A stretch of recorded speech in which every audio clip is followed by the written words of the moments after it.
ओम नमः शिवाय। Radhe Govind. Hello everyone.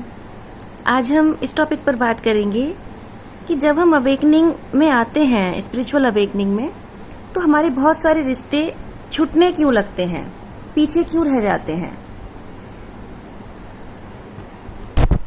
ऐसा क्या कारण है कि वो हमारे साथ नहीं चल पाते, हमारा साथ नहीं दे पाते, हमारी यात्रा में हमारे साथ आगे नहीं आ पाते।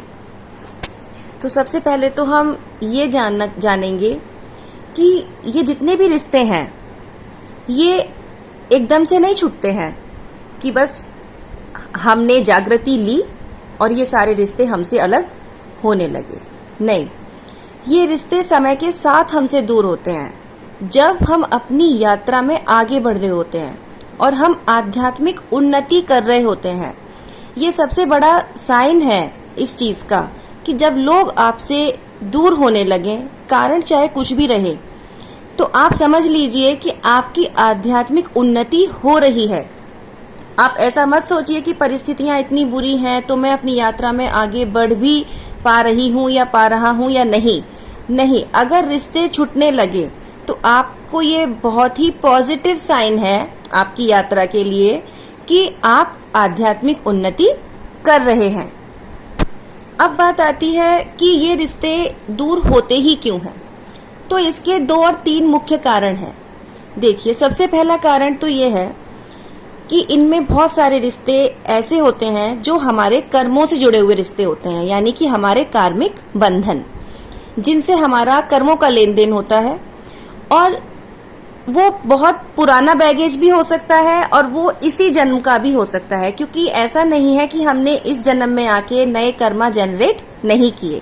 हम नए लोगों से मिले भी और उनके साथ अच्छे और बुरे हमारे संबंध रहे भी। तो कुछ तो पुराने कार्मिक होते हैं और कुछ न्यू कार्मिक्स होते हैं जो हमने इस जन्म में जोड़ लिए। तो जब हमारा उनसे कार्मिक लेन देन पूरा हो जाता है तो ये रिश्ते हमसे दूर हो जाते हैं किसी भी कारण से। वजह कुछ भी रहेगी, अचानक से कुछ भी ऐसा घटित हो जाएगा कि ये आपसे दूर हो जाएंगे।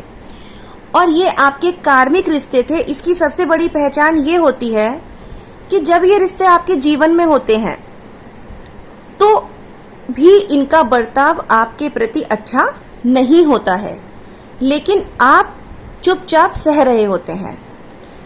तो अब बात आती है कि हम चुपचाप सहते ही क्यों हैं? क्योंकि हमारी सोल जानती है कि हमारा उनके साथ कार्मिक लेन देन है जो हमें इस जन्म में पूरा करना है। इसलिए हमारे अंदर ऑटोमेटिकली ये समझ डेवलप हो जाती है और हम उन लोगों की जो बातें हैं उनको चुपचाप सहने लगते हैं। और फिर क्या होता है, जब सब्र का बांध एक दिन टूटता है, यानी कि जब सीमा पूरी हो चुकी होती है, लेन देन पूरा हो चुका होता है, उस दिन कुछ ना कुछ ऐसा घटित होगा। या तो आपका सब्र टूटेगा या उधर से कुछ कहा जाएगा तो आपको कुछ मतलब ऐसा फील होगा कि आप उस रिश्ते को एकदम से झटके में खत्म करते हैं। और फिर उसके बाद आपकी फीलिंग्स उसके लिए पूरी तरह चेंज हो जाती हैं। ऐसा नहीं है, हाँ 2-4 दिन हो सकता है कि आप परेशान रहें, लेकिन उसके बाद आप शांति में आ जाएंगे। आप देखेंगे कि आप वाकई में पीस को फील कर रहे हैं जब आपसे वो रिश्ता अलग हुआ। तो ये जो कार्मिक रिश्ते होते हैं ना, ये भी हमारी लाइफ में ब्लॉकेजेस ही होते हैं हमारी जर्नी के लिए। जब तक ये रिमूव नहीं होंगे तब तक यात्रा आगे नहीं बढ़ेगी। तो ये तो मजबूरी है। अब आप इसे चाहे रो के स्वीकार करो चाहे हंस के स्वीकार करो, देखो जो घटित होना है वो तो होगा। तो क्यों ना हम खुश होकर हंसकर उसे एक्सेप्ट करें और उनकी जर्नी के लिए भी हम ब्लेसिंग्स दें उनको। चाहे वो हमसे अलग हो गए, लेकिन अब उनकी यात्रा शुरू होगी, राइट। अब उन्हें समझ में आएगा कि उन्हें जीवन को कैसे जीना है। और प्रेयर कीजिए कि वो जल्दी से जल्दी वो भी अपने आप को आगे बढ़ाएं, स्पिरिचुअल अवेकनिंग को लें और आपके लेवल तक पहुंचे और फिर आपसे मिले। आप ब्लेसिंग्स दीजिए उनको। ऐसा नहीं है कि जब वो आपसे अलग हो जाते हैं तो आप उनसे हेट करने लगिए, क्योंकि अगर आप हेट करेंगे तो आप वापस से उसी एनर्जी में पहुंच जाएंगे, आप भी आगे नहीं बढ़ेंगे। तो जिनसे भी संबंध छूटते हैं उनको ब्लेसिंग्स दीजिएगा कि अब वो अपनी जर्नी में आगे बढ़ें, अवेकनिंग लें और अपने आप को हायर वाइब्रेशंस में लेके आए और आपके लेवल तक आए, ना कि आपको वापस से उनसे कांटेक्ट करके उनके लेवल पे जाना है, राइट। सेकंड, कुछ ऐसे रिश्ते होते हैं जिनकी इंटेंशंस आपके लिए अच्छी नहीं होती है। आपकी इंटेंशंस तो बहुत प्योर होती है, आप उन्हें प्रेम करते हैं, लेकिन उनकी जो इंटेंशन है वो आपके लिए अच्छी नहीं है, लेकिन ऊपर से वो आपको ऐसा शो करते हैं कि हम आपको बहुत प्रेम करते हैं, हम आपके साथ रहना चाहते हैं, राइट। तो ये लोग जो है ना, ये आपकी एनर्जी को ड्रेन करने वाले होते हैं, एनर्जी सीकर। ये लोग अपना रियल फेस आपको नहीं दिखाते और आप उनके उसी फेस को देखकर खुश होते हैं और उनके साथ रहना चाहते हैं और उनको प्रेम करते हैं जो वो आपको दिखाते हैं। लेकिन यूनिवर्स जो है वो चीजें भी देख पाते हैं जो हम अपनी आंखों से नहीं देखते, और क्योंकि अब हम डिवाइन प्रोटेक्शन में हैं, हमने समर्पण कर दिया है, तो डिवाइन की पूरी जिम्मेदारी है कि वो हमें प्रोटेक्ट करें। और अगर वो हमें निगेटिविटी से प्रोटेक्ट नहीं करेंगे तो भी हमारी जर्नी कंप्लीट नहीं होगी। इसीलिए बहुत सारे लोग इसलिए हमसे दूर कर दिए जाते हैं क्योंकि उनकी इंटेंशन हमारे लिए प्योर नहीं होती। लेकिन भविष्य में जब वो अपने आप को सही कर लेते हैं, उन्हें अपनी गलती का एहसास हो जाता है, तो ऐसा भी होता है कि एक समय के बाद जब उनकी वाइब्रेशंस भी हाई होने लगती हैं तो वो आपसे रिकनेक्ट भी कर लेते हैं। तो ऐसा नहीं है कि सारे रिश्ते जितने भी आपसे दूर हो रहे हैं वो हमेशा के लिए ही दूर हो रहे हैं। कुछ रिश्ते हमेशा के लिए कट जाते हैं, बट कुछ रिश्ते आपके सोलमेट में कन्वर्ट हो जाते हैं इन फ्यूचर। और थर्ड पॉइंट आता है कि कुछ रिश्ते ऐसे आपसे दूर होते हैं जो आपको भी प्रेम करते हैं और आप उनसे भी प्रेम करते हैं, लेकिन अचानक से ऐसा होता है कि वो भी आपसे दूर हो जाते हैं। तो अब बात यहाँ आती है, आप कहेंगे कि वो तो हमसे वाकई में प्रेम करते हैं और हम भी उन्हें प्रेम करते हैं और वो हायर वाइब्रेशंस में भी रहते हैं। कहने का मतलब है कि वो पॉजिटिव रहते हैं, ठीक, लेकिन फिर भी हमसे दूर हो जाते हैं। तो वहां पर वजह ये होती है कि डिवाइन उन्हें आपसे कुछ समय के लिए इसलिए दूर करते हैं, कुछ समय के लिए, हमेशा के लिए नहीं, कुछ समय के लिए इसलिए दूर करते हैं ताकि आप अपने ऊपर काम कर सकें। आपकी जो एनर्जी, जो आपको एक पॉजिटिव ऊर्जा प्रोवाइड कराई जा रही है यूनिवर्स की तरफ से, उसे आप अपने लिए यूज कर सकें, राइट। क्योंकि हम लोग क्या करते हैं, हम लोग गिवर होते हैं। हमारा मतलब बचपन से ही, जब से हम इस दुनिया में आए हैं तब से ही हमारा एक नेचर होता है गिवर वाला। हम सबको देना चाहते हैं। अगर हमारे पास पैसा है तो हम पैसे से करेंगे, और अगर हमारे पास पैसा नहीं है तो हम अपने शरीर से मदद करेंगे, अपनी भावनाओं से मदद करेंगे, अपने प्रेम से उसकी मदद करेंगे। कहने का तात्पर्य है कि हम उसकी हर तरीके से मदद करना चाहते हैं जो भी हमारे वश में होता है। तो यही कार्य हमारा कंटिन्यू रह रहा होता है। जब हम जर्नी में आ जाते हैं तब भी हम यही कार्य कर रहे होते हैं, लेकिन जर्नी में आने के बाद हमें अपने लिए भी कार्य करना है।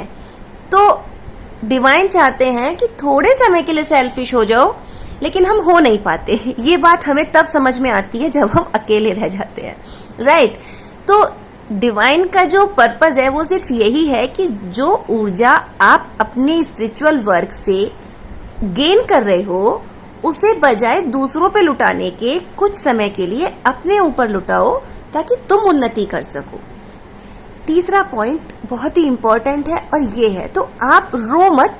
हाँ, रोना आ जाता है जब तक पता नहीं होता है, लेकिन जब अंदर से ही आंसर्स कहाँ से मिलते हैं, अंदर से मिलते हैं। जब तक खुद से कनेक्ट नहीं करोगे तब तक अपनी किसी भी बात का आंसर नहीं मिलेगा। बाहर अभी तक आप खुद देख लीजिए कि जब से आप इस जीवन में आए हैं, बहुत सारी परेशानियां झेली और हर परेशानी के आंसर को पाने के लिए न जाने कहां कहां भटके। ये सिर्फ मेरे साथ ही नहीं, मैं अपने एक्सपीरियंसेस आपको बता रही हूँ, लेकिन आपने भी ऐसा किया होगा। आपको लगा होगा कि मैं इसके पास जाके अपनी बात का आंसर ले लूं, इसके पास जाके, लेकिन कभी आपको सटीक आंसर नहीं मिला होगा और ना ही आपको शांति आई होगी। लेकिन जब से आप इस जर्नी में आए हैं तब से अगर आपने अपने ऊपर काम करना शुरू किया होगा तो आपको आपकी हर बात का जवाब मिलना शुरू हो गया होगा। माध्यम कुछ भी रहेगा लेकिन जवाब मिलेगा।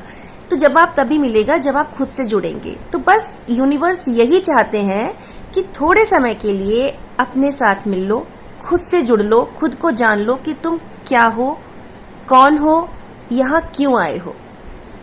तो परेशान होने की जरूरत नहीं है, क्योंकि कुछ भी सदा के लिए नहीं होता। परिवर्तन ही प्रकृति का नियम है। परिवर्तन नहीं होंगे तो प्रकृति ठहर जाएगी, जीवन ठहर जाएगा।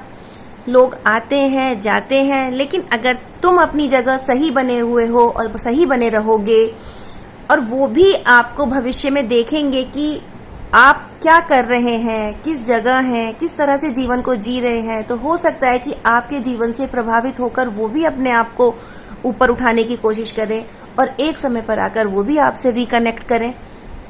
राइट।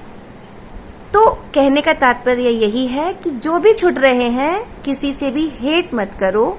हाँ, अगर अभी फॉरगिव नहीं कर पा रहे हो तो फॉरगिव करने के लिए प्रेयर करो गॉड से, वो आपको पावर देंगे कि आप फॉरगिव कर सकें। अगर मन नहीं है रिकनेक्ट करने का तो जबरदस्ती कनेक्ट मत करो, अपनी आत्मा की सुनो, जो आत्मा कहती है वो करो। हृदय की सुनो, अपने हृदय की आवाज को दबाओ मत। हृदय जो कहता है उसको सुनो, क्योंकि ये जो यात्रा है ना, ये हृदय से चलने की यात्रा है। आत्मा कहाँ है? आत्मा हमारे हृदय में है। ये दिमाग से चलने की यात्रा नहीं है। इस यात्रा में दिमाग को शांत कर दो। ये दिमाग को शांत करने की यात्रा है। जब तक दिमाग चलता रहेगा आप उन्नति नहीं करेंगे। जब तक आपका हृदय नहीं जागेगा, आपकी आत्मा नहीं जागेगी, तब तक आप आगे नहीं बढ़ेंगे। तो आप अपने विचारों को शांत करो। लोगों के बारे में अपनी धारणाएं बनाना बंद करो। जैसे हैं उनको वैसा स्वीकार करो। राइट। बस अपने हृदय से जुड़ो, अपने आप से जुड़ो, अपने मन की सुनो, जो दिल कहता है वो करो। तो देखना आप भी खुश रहेंगे, पीस में भी आएंगे। और मेरी ब्लेसिंग्स आप सभी के साथ है। अपनी जर्नी में आप आगे बढ़िए।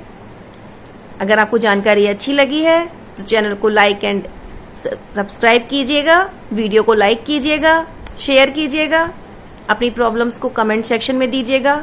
मैं रिप्लाई करने की पूरी कोशिश करूंगी। Thank you.